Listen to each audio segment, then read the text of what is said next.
Торттың бетін шие әсемдейтіндей, Шымкенттің табиғатын әсемдейтін күшті мекенге келдік.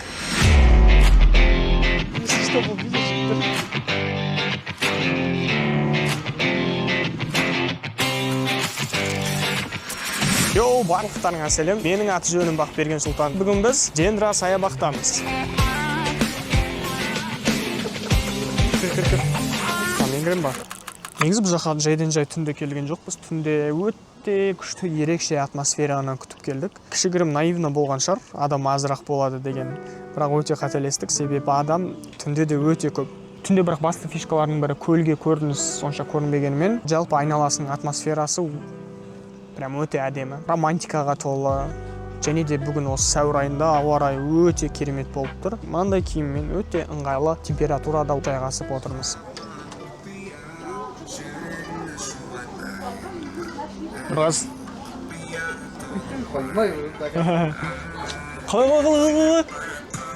Жалпы не мекен, не жайында видео түсіріп жатсың десеңдер, егер білмесеңдер, әрине. Тары Қазақстандағы ең алғашқы этнокафеня, ұлттық тағамдар, ұлттық сусындарды ұсынатын мекен. Аты айтып тұрғандай, көп тағамдар тарыдан жасалынады. Тарыдан ботқа, неше түрлі тамақтар, сусындар, шай, және де басқа да қазақтың ұлттық тағамдары бар кафеня. Қазақстанның бірнеше қаласында филиалдары жұмыс жасайды. Тіпті Америкадағы Чикагода филиалы бар тарының. Осындай ақпарат сендерге. Жалпы бұл желі 2020 жылы ашылған. Қазір біз отқан жер Дендра парк саябағының кіреберісінде орналасқан. Марвин кітапханалар желісімен бірге отырып ашылған өте әдемі мекен. Осы 2026 жылдың наурыз айында ашылды. Және де бұл видеоның түсіріліп жатқан уақыты 27 сәуір, бір айдан астам уақыт өтті. Бірақтан әлі де адамдардың ағыны тоғарар емес, тіпті көбеюде десе де болады. Бір айдан астам уақытта келіп аузар түсіріп жатыр, адам азырақ болатын шығар деп. Бірақ өте қателестік. Короче, біз главный входтан кірген жоқпыз, но дополнительный вход. Бұрын бұл жер вообще машина толмайтын еді. Бас жағында бір-екеу ғана тұратын еді. Қазір миллион машина. Главный входқа барайын десек ше, мұны қарасайын. Главный входқа аяқпен барамайыз. Жалпы қысқаша айтқанда, Шымкентке бірінші рет келсеңдер, мен сендерге кеңес берем. Тіпті бірінші рет келмесеңдер де кеңес берем келуге. Себебі неде десеңдер, видеоның басында айтқандай, Шымкенттің табиғатының вишенка на торте дейтіндей жері осы Дендра саябақ.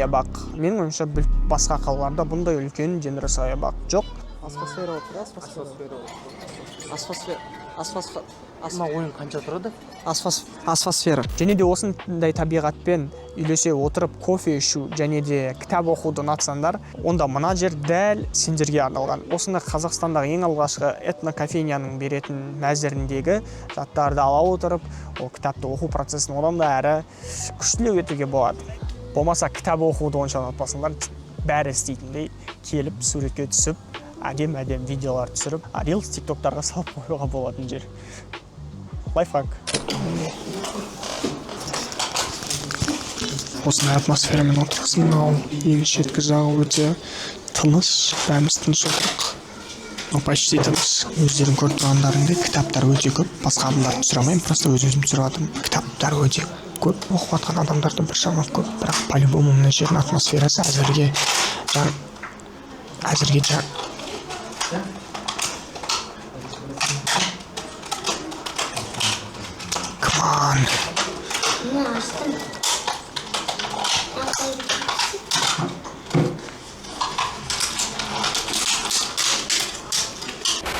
кітап оқып отқан адамдар бар, бірақтан әлі де жаңадан ашылған жер болғандықтан чисто кітап оқу үшін емес, просто атмосферада қыдыру үшін келіп жатқан адамдар көп. Бірақ мен ойымша бұл жерде ондай поток бітпейді деп ойлаймын. Кітап оқу үшін ғана емес, жалпы қыдырып тұрып демалуға келетін адамдар өте көп болады деп ойлаймын.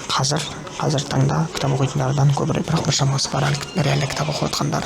Молодцы. Жалпы осындай локация жер енді қазір түн болғандықтан бәрі жарқырап көрініп тұр, бірақ мына жерде анау түсетін зона, астындағы суға қарай түсетін зона, кейін арғы бетте су көрінеді. Өте күшті жерде орналасқан.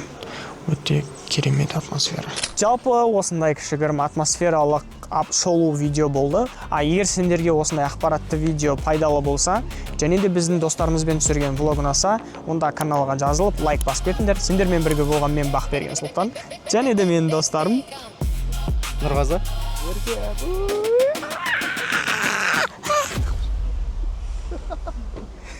сөндір ана.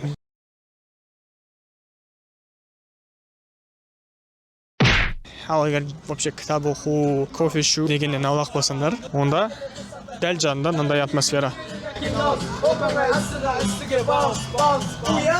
Ебай, не өлімі күтті.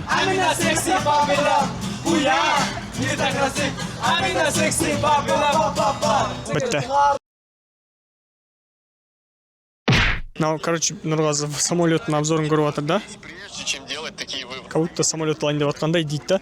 Бірақ айтамын да мен сендерге, құдай қаласа осы влогым нормально өтсе көресіңдер ғой. Вот 30 жасымда, ну или хотя бы 31-32 жасымда точно бір самолет аламын.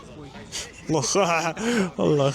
30 жасқа 2002 азғантай қалды, 5 жылдай қалды, шама 5 жылдан көп қалды бір. Мама. Мен недем ғой, 24 жаныңдағым. 5-ақ жыл қалыпты ғой. Міне. Енді точно бітті.